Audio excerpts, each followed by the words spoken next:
Chicago.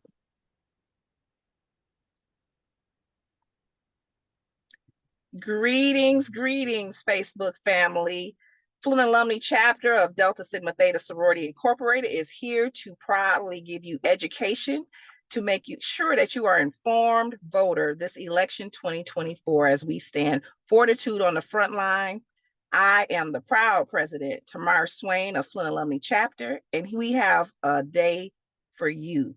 We have a great presenter, great commentators, and great interaction. So stay tuned, share this with your friends and family, because we want to make sure that you all are informed and get out to vote. From here, I am going to hand over the baton to the fabulous commentator, my Kia Higgins, as she continues to take you from here. Have a good afternoon. Thank you, SOAR President. I am SOAR Kia Berry Higgins, an active member of the Flint Alumni chapter. And today we're going to talk about a little voter education with Khyla D. Craine, who happens to also be a member of Delta Sigma Theta sorority. Before we get started, I would like to say that we have on the call with us SOAR Carla Lawrence, who's the chair of Economic Development Committee. She's going to be our timekeeper, and she will also monitor the comments. So if you have questions or comments, pop them in the chat and we will get to those as soon as possible. So in kicking off, I would like to introduce Khyla D. Craine, who is the Deputy Legal Director for the Michigan Department of State, where she helps guide the Secretary on the department's legal policy and operation matters, which oversee elections, motor vehicle credentialing, and the Office of the Great Seal of the State of Michigan. Ms. Craine focuses on protecting the privacy of 8 million residents that have data stored within the department, increasing access to the government for marginalized communities, and internal guidance on contracting. She's also responsible for overseeing the majority of data contract reviews, negotiations, and signing for the executive officer. Since 2001, she served as a project manager for returning citizens and foster care youth ID driver's license project. She also previously served as an attorney for the NAACP, where she guided the association's leadership team on contract negotiations, corporate governance, and civil rights legal advocacy, including co-authoring and or editing several briefs in various federal courts, including the United States Supreme Court. The Ann Arbor, Michigan, Go Blue native is a graduate of Howard University, or as they say, the real HU, School of Law, and South Carolina State University. She has also co-authored an article. She has also written op-eds and columns for the Roots magazine. And for her work and commitment in social justice, she's received numerous awards, including the inaugural South Carolina State University Top 40 Under 40 Alumni Award, the 2019 NBA Equal Justice and President's Awardee, and the 2016 NBA Top 40 Under 40. We welcome Khyla D. Craine, who is also a member of Delta Sigma Theta. SOAR Craine, welcome. Thank you so much for having me. It's good to be back with the Flint Alumni chapter. So today we have some questions for you, and we'd like your insight on some things in terms of what the election looks like. And we know the election is in, I believe it's 40, let me check my calendar. I have a countdown, 44 days, 9 hours, 52 minutes, and 51 seconds to election day. Yes. But who's counting? Who's counting? Who's counting? So can you tell us a little bit about what early voting is? What is early voting? Yes, we're really excited to have, well, first let me say thank you to President Swain and our SOAR Waters for inviting me to be with you all today. Early voting is a great opportunity for Michiganders that Michiganders signed into our state constitution.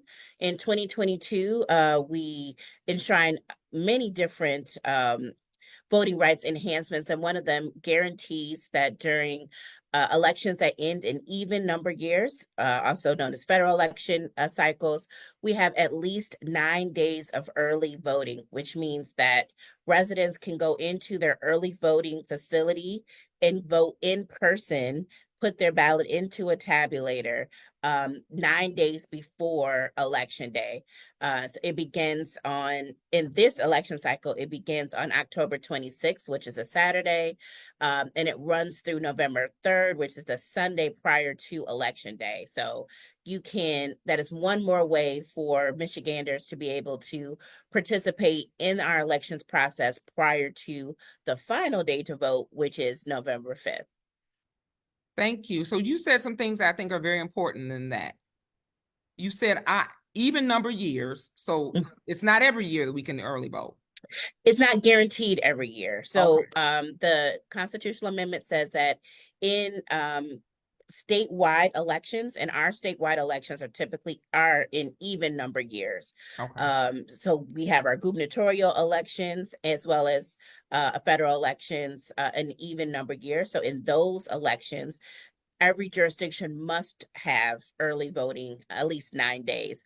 But in the odd number years, which is when we have local elections, those jurisdictions can opt in to have early voting, but they're not required to do so under our state constitution. Okay, thank you. The other thing that I think is important, you said that it starts October 26th, ends November 3rd. October 26th, you said, is a Saturday, so you can early vote on a Saturday or on the weekend? Yes. Yes, absolutely. Every jurisdiction for each day must provide at least 8 hours of early voting. And so you can get up and go vote and then go blue if you want to participate. That actually happens to be the day of the MSU U of M game. So if you're coming down here to Ann Arbor to watch that game in person here at the Big House, you can go vote in person there at your early voting location in Flint, and then come on down to join the crowd here in Ann Arbor to vote, hopefully, for Michigan a win here in the state. You're gonna make people mad on this call talking about, but I agree. I mean, I'm not disagreeing with you as a Michigan graduate twice. I totally agree. Listen, on that, I am very biased. I am an Ann Arbor native, born and bred. So yeah, go blue all day. Yes, yes. So tell me this. Let me look, you're trying to get me off focus because I can talk Michigan all day long. Now we're gonna get back on focus. Okay, Is okay. early voting the Yeah. same as absentee voting?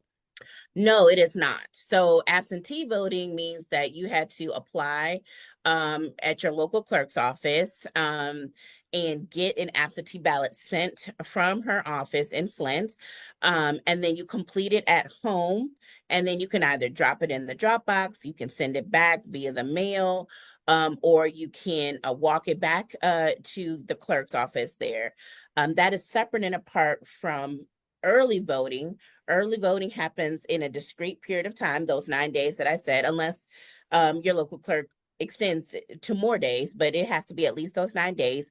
You go in person just like you would do on election day, but there are specific early voting centers that you would go vote in. So it is a completely different process to do absentee balloting, which most folks will do at home in the privacy of their home, versus early voting, which you go in person, you complete your ballot at that voting center, and then put it into a tabulator. So that's basically like the same day as November 5th. Well, am I gonna get a sticker when I early vote too? Yep, you should. Yep. Because that's really the most important part, the It vote is. and the sticker. Yep. So can anyone go in and early vote? Yeah, anybody that chooses to. Of course, you can only vote once, no matter how it is that you choose to vote. So whether that's absentee, that's during the early voting period, or if it's on November 5th, you choose which way you want to vote, but you can only vote once. But yeah, anybody can participate in early voting, and it's a great way, especially for folks who may work multiple jobs, that you don't have to try to figure out how you're going to vote on that one Tuesday for election day on November 5th. You have 9 days to determine how you want to vote in person if that's what you would like to do. So it's a really good opportunity for folks who have very rigid schedules but want to and should participate in our democracy this fall. Okay. So one thing that just popped up in my head, if I have the absentee ballot, I've applied Mhm. for it and I have it, but I decide Yep. I want to go in and early vote, I can take that back into my voting office and turn that one back in, right? You can actually go to your early voting center, or if you want to, if you decided to do that on election day, you can take that ballot to the early voting site or to your precinct on election day. They will have to call the clerk's office just to make sure that you have not voted. They will mark in your basically in your area for in the qualified voter file, which is where we see um, all the people who are registered to vote. They'll say that um, you chose to do the absentee ballot. They will cross that out, making sure that that ballot cannot be counted, and then set you up so that you can vote in person, whether that's during your early voting period or on election day. That way, we make sure that that absentee ballot cannot be processed, but you are still able to vote in person if that's what you decided to do. Okay. So you said that it was signed to the Constitution in the state constitution in 2022. So will this Yes. be our actual first time, or did we have early voting in 2022 also? No, so there's a pilots in 23. Some local jurisdictions Okay. tried it out in late 23. But the first time statewide that we've been able to do early voting was in February when we had our presidential preference primary. Okay. So I think that's just important for everyone listening to understand that this is brand new. This is new, hot off the presses. You can now vote from, I'm just reiterating what you said, October 26th to Mhm. November 3rd, and they have to give you 9 hours. And I'm guessing they have to be 9 reasonable hours. Like they can't Eight say hours.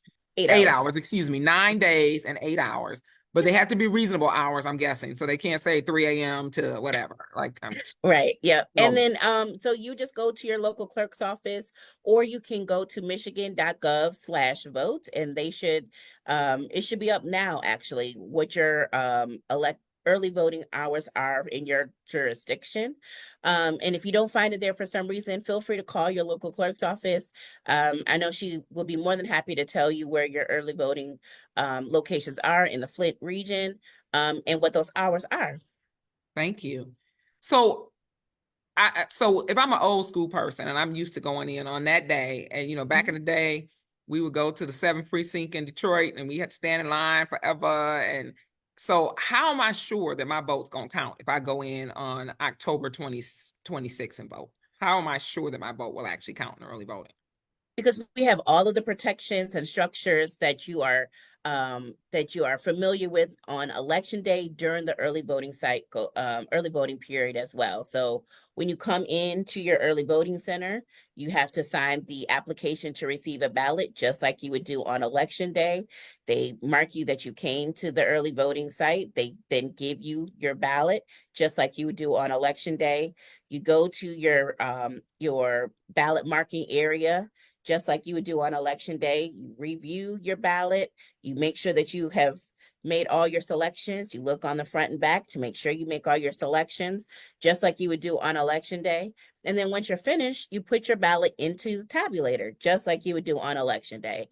So all of the major processes that you remember from election day are moved over to the early voting period, and all of the security that are built into the systems that we would have on election day are also there. We train our election inspectors, or what is commonly known as poll workers, just like we would train them in advance of election day. We make sure that the ballot is secure, just like we would do on election day. And then we hold those ballots, and they're not counted until election day. So we make sure that the whole process all the way through is secure, just like you expect it to be on November 5th. Okay. And I know that your expertise is in Michigan, but do other states have early voting? Yeah, many more states have early voting, and we are kind of late to the game, but we're excited that we are now in the game. In fact, Virginia and North Carolina have already started voting. I was just watching a report earlier today that there were excited Virginians, even yesterday, that have already started participating in casting their ballots in person early voting. So Michigan is now a part of a string of states that is able to do that. Thank you. And so this is kind of an opinion question then. Why do you think it took us so long to get to the early voting stage in Michigan? Yeah, that's a great question. I'm not quite sure, but I'm just excited that we're here because now you don't have to worry about just one day to be able to vote in person. If that's something that you really like to do, and there's certain segments of Michiganders who really like to vote in person, you don't have to wait until November 5th to do that. You have more days, more options, and that's what we want. We want to make sure that however you choose to vote, whether it's absentee or in person, that you can do that.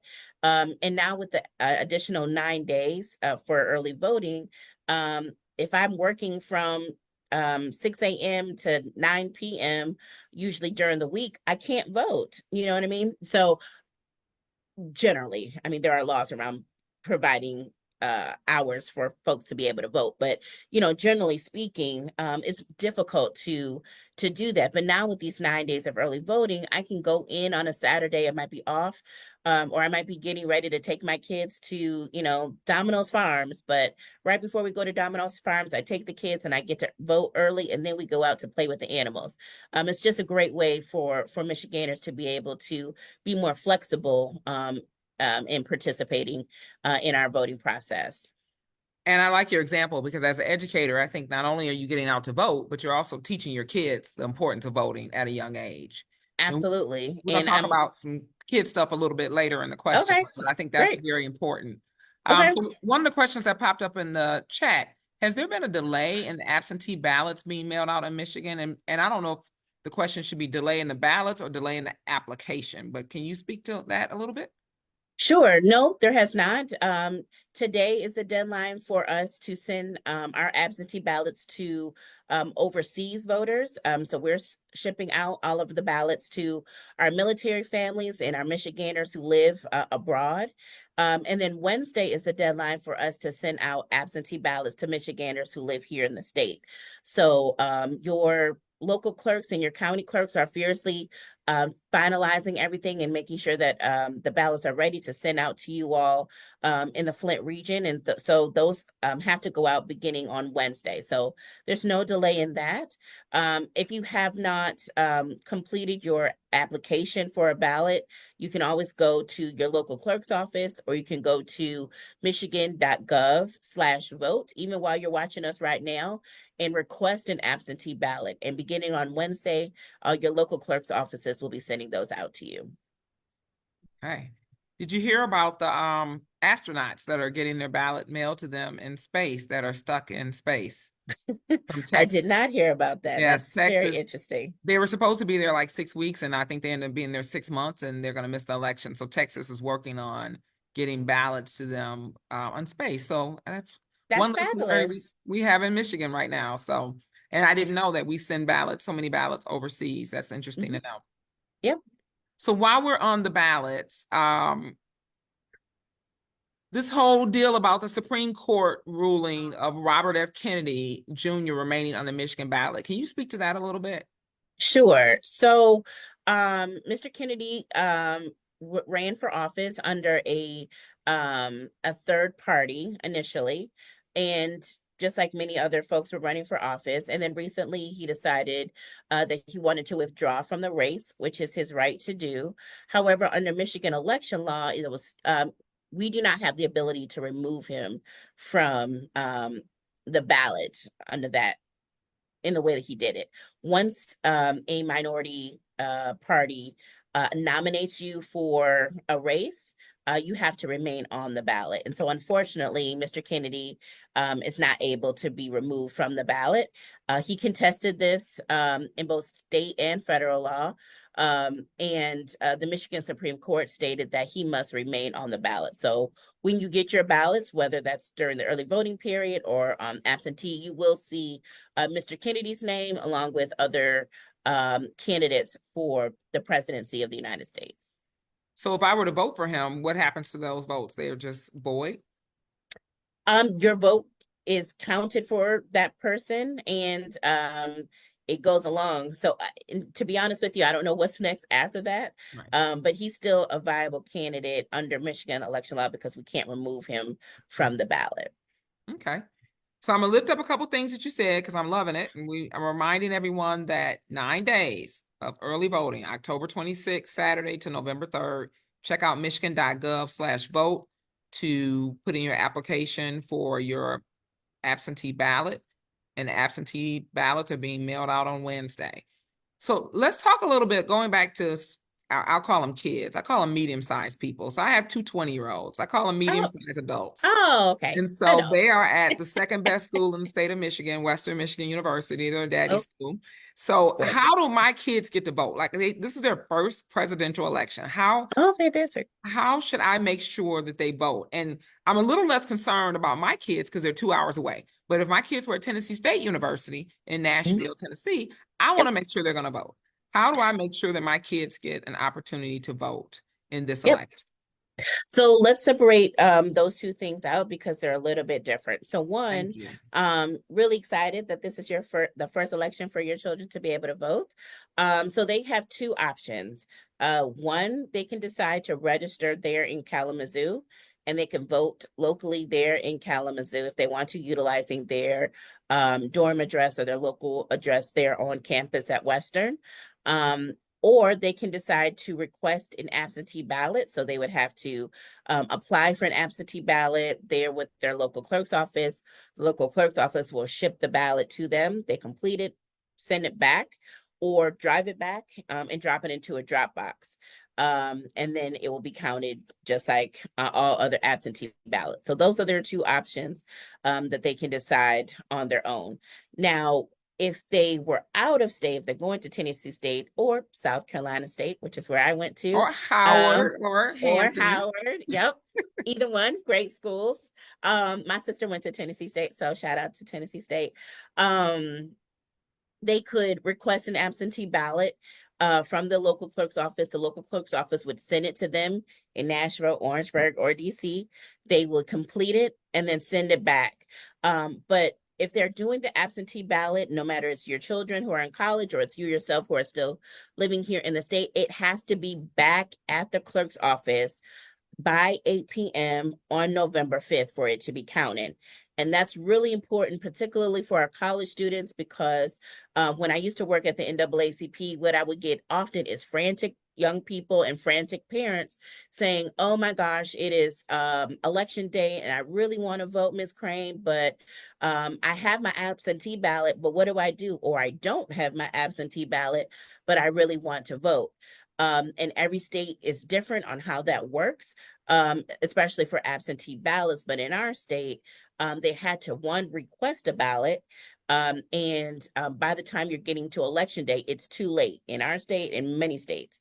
For the most part, it is too late to request an absentee ballot. And then the second thing, it has to get back. And so if you're in Nashville or if you're in Orangeburg, trying to get a ballot back on election day is really almost impossible unless you're getting on a plane. So we have to make sure that our young people in college know that A, the election is coming, B, they need to request the ballot, and C, they have to complete it, sign it, and send it back so that it can be counted on election day.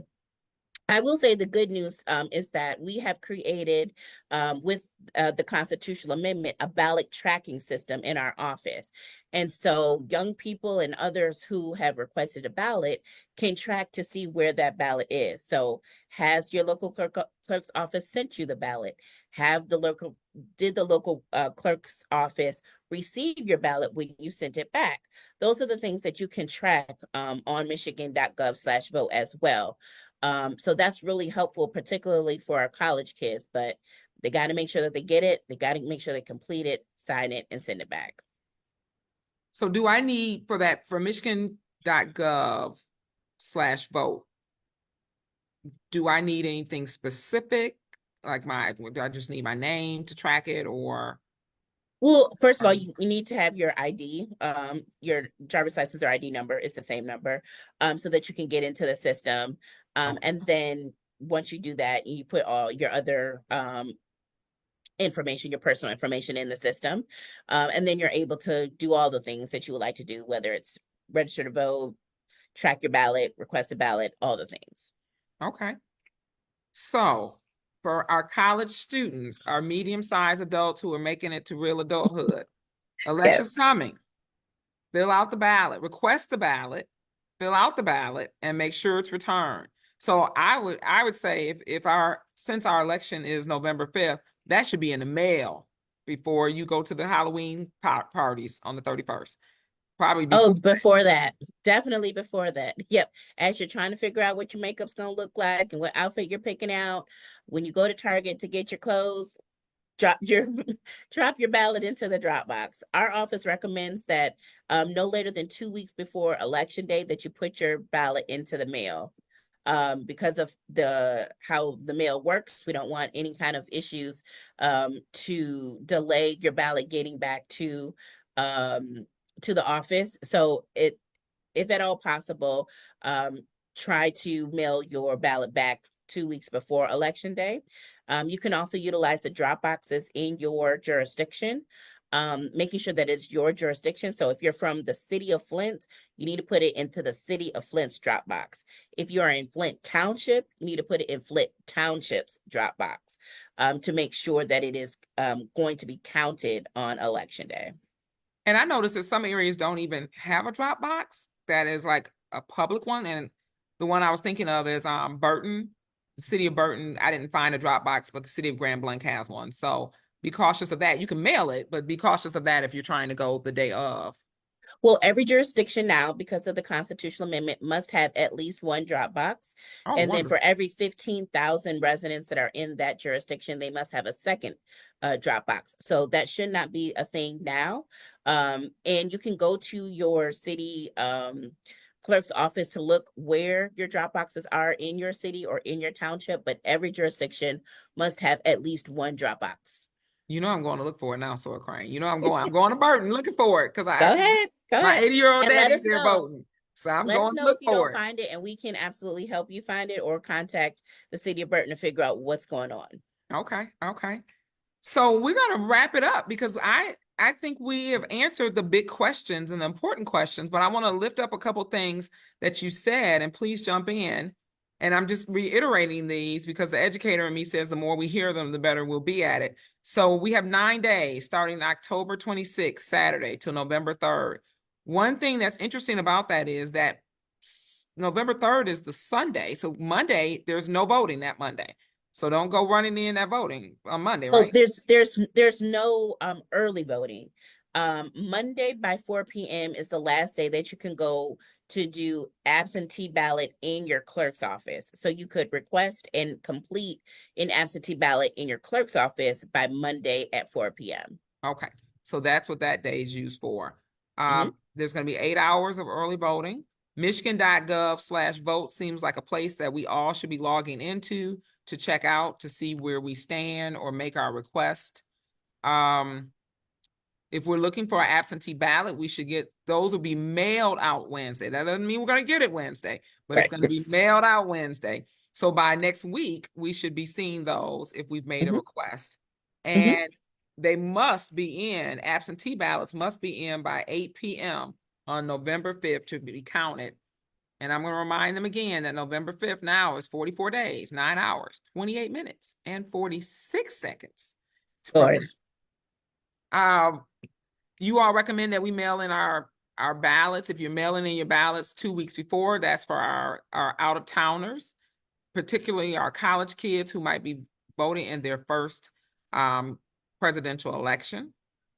And they have to make a request for that absentee ballot. It just does not come automatically. At one point, wasn't there something in the law that said you can make a standard request that it would come all the time? Yeah, I was going to actually mention that. Yes. So you can get on your permanent ballot, permanent absentee ballot list. And so every jurisdiction has that now. And that means that you will always get an absentee ballot sent to your home before every election. Now, of course, you can choose to vote that way, or you can surrender your ballot and go vote in person. But yes, you can sign up to be on the permanent absentee ballot list. And that way you don't have to complete an application before every election. So one other thing that I'm thinking of, can I help someone like my 80-year-old father? Can I help him with his ballot? Is that legal? Or am I doing It is something illegal out here? so that is a great question. You can help them with their ballot. You can help them review their ballot to know what's on the ballot. But if you are helping someone with completing their ballot, you must also sign the back of the ballot. So when you get your ballot, there will be you will see two envelopes. You'll put your completed ballot into one envelope, and then you'll put that secret ballot, secret envelope, excuse me, into an outer envelope. And that's the outer envelope that everybody would see when you send it in the mail. You need to flip that envelope over. You must sign that as their helper, and the voter must sign the ballot, or excuse me, sign that envelope as well. So if you are helping someone, there must be two signatures on that envelope. Another thing that we need to uplift is that not everybody can touch a completed ballot in a completed envelope. So if you are the voter, if you are immediate family member of the voter, if you're someone that lives in the same household as the voter, those are the people that can touch a completed ballot envelope. Okay. So when you see that sign on the back, those are the only folks can touch it. There's a second group of folks that can touch it, which are people who do the mail, or somebody that's deputized by your local clerk's office. So if you're not one of those groups of people, you cannot touch. It is against the law to deal with a person's completed absentee ballot. And I will also say that you cannot ask someone to help. So you can't go to someone and say, hey, do you want me to help you complete your ballot? That's not permissible either. They have to ask you, say, can you help me get this done? Can you help me turn that in? And that's the only way that is permissible. Okay, thank you for that. Mhm. So as we are wrapping up, do you have any final thoughts for us? It seems like we're able to give a lot of information and give people back a little football Saturday. Do you have any All right. additional thoughts? Well, the last thing that I will say is you need to know your why. As we're talking to our friends and our neighbors about participating in this election, a lot of folks say, well, of course you should vote because everybody should vote, which is fair. Everybody should vote, of course. But sometimes people need to know why they're voting. Was it going to benefit me to vote? And there's a lot of things that we are voting for. A lot of the shiny objects that folks see on TV is a presidential race. And that, of course, is incredibly important to select the next president of the United States. But there are so many other races that are going to be on your ballot, right? We are selecting potentially 2 new Michigan Supreme Court justices on our ballot. There may be other local judges races that are going to be on your ballot. Your local sheriff might also be on the ballot this year. The member of the House of Representatives in the United States Congress will be selected for your area this year, as well as we will be selecting a new United States Senator. So if you're caring about how education is funded or not on the federal level, if you're caring about how the environment, how we're going to be taking care of our environment, if you care about how justice is maintained in our state and on the federal level, then you should care about who you're electing to these various offices. What I also will say, Sarah Higgins, as we conclude, is that a lot of people think that politics or the political process does not it doesn't involve them. I'm like, it doesn't really matter to me, it doesn't have anything to do with me, but it absolutely does. And this is something that I tell folks all the time. The day that you're born and the day that you pass away and all the days in between, there's somebody who is elected or somebody who is appointed by an elected person that deals with all of that in between, from how your birth certificate is signed, who is able to get your birth certificate. That is done by your county clerk is governing your birth certificate and can issue your birth certificate as well as a death certificate. Your local school board governs how your schools are maintained and grown and prospering. Your county and your state representatives and state senators deal about a whole host of things here in Michigan. And then, of course, we know our folks on the federal level as well. And so while you might not deal with politics or the political process, it is absolutely dealing with you. And so it is important for you to choose the people who will make those decisions on your behalf. That's why they are called your representatives.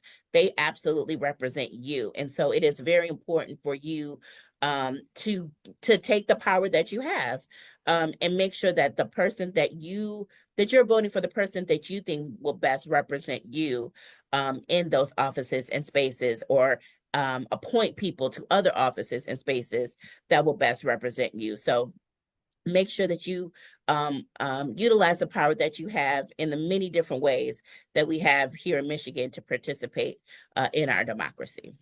And I love that you said your why, and I always think about that when I vote, and even before early voting, when you might have to turn a couple flips to get to the voters box if you didn't want to absentee. But I always think of the one reason, my why is that Black women didn't get the full right to vote until 1965. And for those of us who were born in the 1900s, 1965 was not that long ago. It's 59 years ago. So literally there are people on this call who are older than that. And so I think that's important to say, that we didn't have the right to vote. So every time you vote, you're voting for someone who never had the right to vote. And so Yep. all of those offices that you mentioned, I know are on the Genesee County ballot.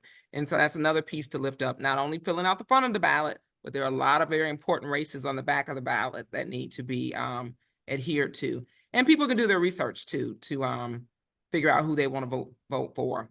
Yeah, absolutely. And your sample ballot should be available as well on michigan.gov/vote. So that's a great opportunity, even if you want to wait until November 5th, which is absolutely your right to do so. You can take the time to look to see who is on your ballot. Who are these people? If they've already been in elective office, what have they done? What is their policy points? What do they think is important to them? And that way you can decide, should I rehire them? Because that's what we're doing. We are hiring these folks to represent us. And so, do I want to have this person, or do I want to have somebody else? So it's really important to do the research, go to reputable sources. I know a lot of folks get information on social media, me included, but you have to invest the time to make sure that the people who are spouting off different things are saying accurate information. And so you might have to go back to the Secretary of State's office. We have a lot of information on our website, and go to other sources to make sure that what folks are putting on social media is the truth, because we see that there's a lot of misinformation, sometimes just by accident, or disinformation, people who are not knowingly telling you false things to sway you to do something that may not be in your best interest. So make sure that you are given enough time and care before making your important decision whenever you do so. So you telling me I can't believe all those commercials I see on TV? They're not all true. So Well, one other thing that we didn't mention but just want to lift up is that college trustees and regents are maybe also on the ballot, and those are important as we look at higher education. And while we recognize that higher education is not for everyone, you do have a right in some capacities to vote for MSU regents, Michigan regents, and so our trustees. And so that's important to pay attention, because that makes a difference in how students are educated, and those students become our general population. So absolutely. And even your community colleges, some of those boards of trustees are also. So if your children go to community college, or you want to brush up on some things at your local community college, we have a great one here in Washington County. Though the people who govern those community colleges are also on ballots.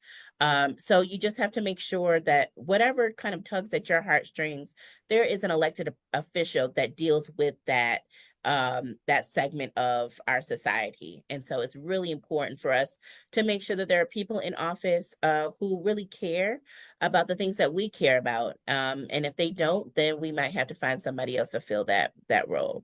Okay. Another question that popped up really quickly is, are there any, and you spoke about this a little bit earlier in terms of who can touch the ballot and not soliciting people to fill out their ballot, and how you have to do the double signature if you help someone. But are there any other special provisions for disabled voters who are going to vote? Yes, we have two different ones. So one, if residents who are disabled wants to vote in person, we have a voter assist terminal at every location, whether that you vote in early voting hours or if you're voting on election day. And that's where residents who may be disabled can go to that terminal, utilize assistive devices in order to mark their ballot.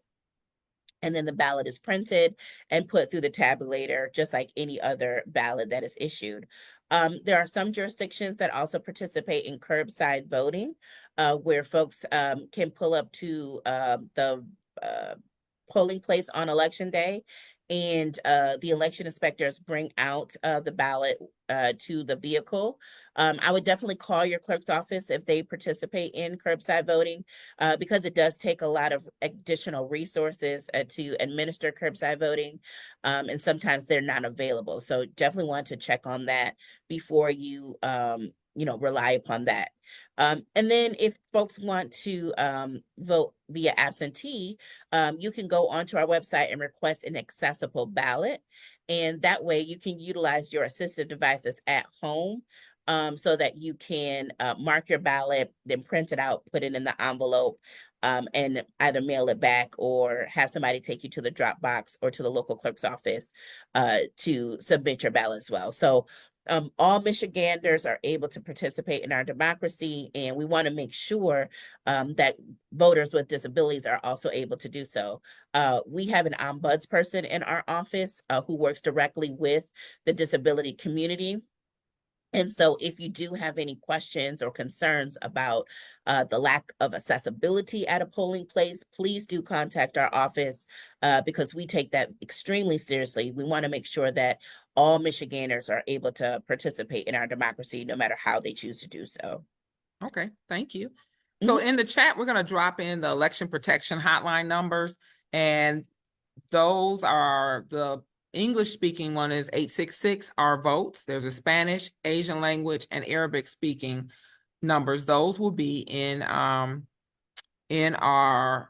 chat.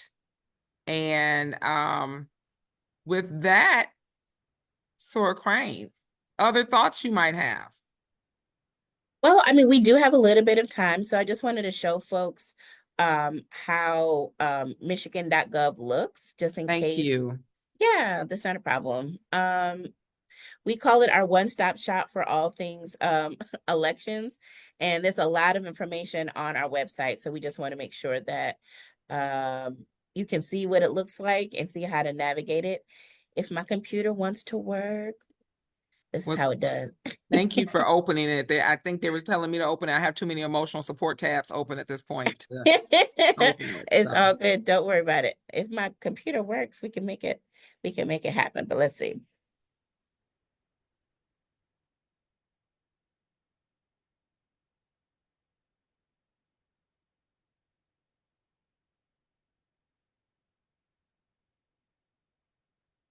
There you go. You beat me to it. Okay, cool.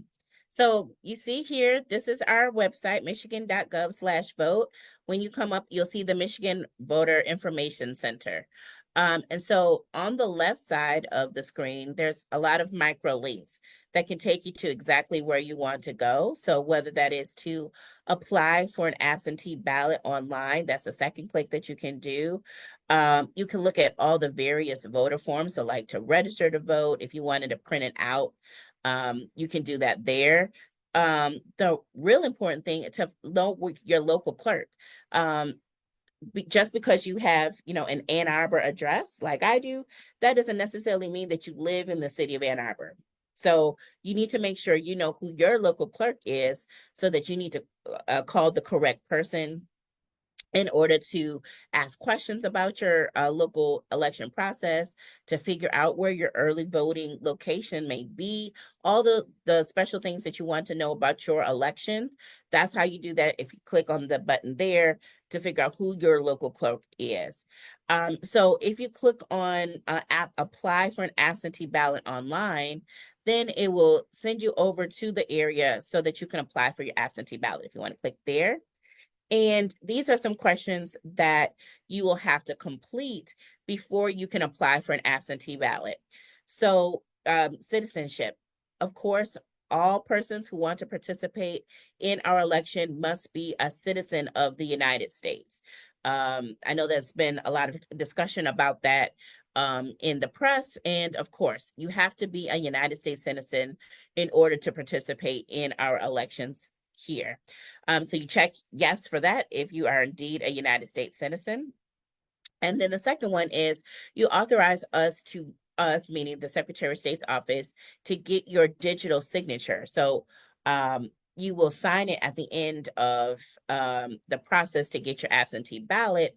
And that is what your local clerk's office will do, will match the signature on your absentee ballot application to the signature that you provide when you complete your ballot and you send it back in. So they're looking at those two signatures to make sure that the person who requested the absentee ballot is the person that sent it back in. So once you click yes on those two things, then they will move you along to the next spot and get your personal information. So if you don't have a state ID or a state driver's license, then you could just give us the last 4 digits of your social security number, and then you'll be at the next phase to apply for your absentee ballot. We're not going to put Sarah Hagan's information on blast here for these interwebs, but once you go through that provision, then they will take you to the next part of the application process, and you'll select which election you want to receive an absentee ballot for. And they will check to make sure that we have your accurate mailing address. And this is really important for our college students because while your permanent address may be 123 Main Street, where you want the ballot to be sent to might be 345 Ann Arbor Road in Saline, or 125 Truth Hall in Orangeburg, South Carolina, because you're going to school away. That is very important because we need to know where to send your absentee ballot.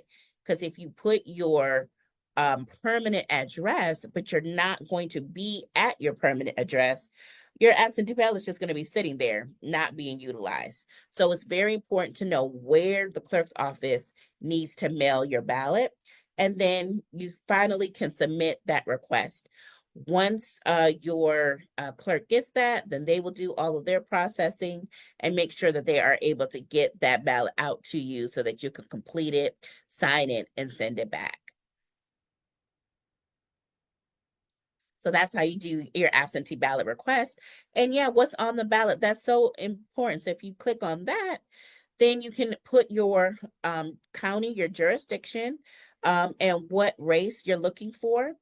And that will tell you all of the things that will be on your ballot this coming for that particular election. So as you see, Sarah Hagan's is putting the November 5th general election, what ward and precinct she is registered in, because we know that it goes all the way down to the local ward and precinct of what I'm going to be voting for. Because if you move from one ward to another, that will change who you vote for on your city council. It could potentially change who you vote for your county council, your member of the state house or the federal house. So it's really important that you select that very carefully. And you see right here, like we were saying, even you all are going to be voting for your community college member of the trustees is on your ballot this year. As you see right there, the Mott Community College, you're going to be electing some folks to that board of trustees. The regents for the University of Michigan and Michigan State are elected positions, and we'll be voting on those this year as well. And you have some judges on your ballot there for that particular board. So all of these is really great that you can study this sample ballot, and that way you can be prepared when you go actually either to the early voting site where you go on election day, November 5th, or when you get your absentee ballot, you're already thinking about who do I want to select for these various candidates, for these various offices, excuse me. So that just allows you to be more comfortable when you're going to elect and complete your ballot and not be like, I don't know this person, or I don't know this office does. You have time to prepare yourself to participate in this election. So there's a lot of homework that you've given us. Yeah, just a little bit. But since we have 44 and a half some odd days, you have a little bit of time to do all of this great work. And it is a privilege. It is our right, but it's also a privilege to be able to participate in our democracy. And so don't take it for granted, because there are a lot of people that wish that they can participate in this kind of a way around the world. So do take the right that we have here very seriously. Before we go, Sarah Higgins, I did want to, this is a passion of mine, and did want to uplift our returning citizens. We work really closely with the Genesee County Jail, and they do a phenomenal job making sure that those folks who are incarcerated currently, but are not serving a sentence in the county jail, are not only registered, but also are able to vote. For folks who have returned from state prison, immediately upon returning from state prison, you are eligible to register and to vote. So the only people who cannot vote in our state are folks who are currently serving a sentence either in county jail or in a state prison facility. So Okay. regardless if you're on probation or on parole, you are still eligible to vote so long as you're not serving a sentence in jail or prison. So if you know someone in your family who um, they're eligible to.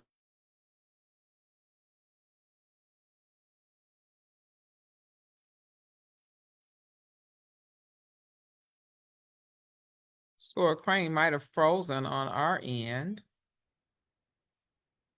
Yes. That was that last bit of information. If you know someone who's eligible to vote, then they need to make sure that they're registered to vote before they actually go to vote. And one other question that popped up, and she might jump back on, if your voting precinct has changed, will someone tell you? They actually will. Sora Craine, I see you're back. Maybe. If your voting precinct has changed, they will tell you, but you should check right here under where's my polling place, because you will receive a notice. But if your notice ends up on your counter like mine may, and you forget that it's on there, then you want to double check where your precinct is. So you will get something in the mail, but you can also check and make sure, because that is something that you don't want to show up at one location and you're supposed to be at another location. Sora Craine, I think, can hear us, but we can't hear her. Oh no. Here she comes. Just one second. There you are, Sora Craine. Technology worked until the last little minute. I swear, sorry about that, you all. That's okay. It was just a minute. I was just reminding people where they can check for their voting precincts, and finishing up on individuals who are. I like the way you said that. You said who are coming back into our community, I think you said. And so I was finishing that up. One last thing, are there individuals or groups who are able to go to someone's home to register them to vote? Do you know of any of those? Well, Mike, well, LSARS, a Delta Sigma Theta, they can we do voter registration tables all across the city and the state. You can also go to someone's home if you want to register them to vote. That is permissible. What is not permissible is the next step about soliciting people to get an absentee ballot or soliciting to take someone's absentee ballot back for them. That is not permissible under Michigan election law. Well, thank you so much. And it looks like the members of Delta Sigma Theta will be outdoor knocking on October 26th, registering voters in our Midwest Impact Day of Service. But if you know someone who's not registered to vote, you can register them too. You can send them to michigan.gov/vote, help them to get registered so that they can be ready for this election in 44 days. Khyla, So, yes. what would you like to add? Oh, just making sure that all of our SARS know that encouraging folks to participate in our democracy is great. If they want to register to vote on October 26th, they have to do it at their local clerk's office because that's within the 2-week window of election day. And so all persons that want to register within the 2 weeks before election day have to do it at the local clerk's office in order to be able to vote on election day, November 5th. Thank you for that. And with that, we appreciate you spending a little bit of your Saturday with us. And we appreciate all the knowledge and information you've given us. We are going to be all prepared for the election. If there are viewers that are watching this on Facebook and they have questions, pop them in the chat after it's over, and I'll certainly go back through and look and see if we can get answers if it was not answered for you. And we thank you so much, Khyla D. Craine. We know that you are in your Delta colors today. We are in our Delta colors, not our Ohio State colors. We know that. That's correct. Yes. So we appreciate your time. We look forward to valuable election season, and we thank you again for sharing the day with us. And for all of those who are watching, we thank you for being with us today. Thank Take you so much care. for having me. Bye-bye.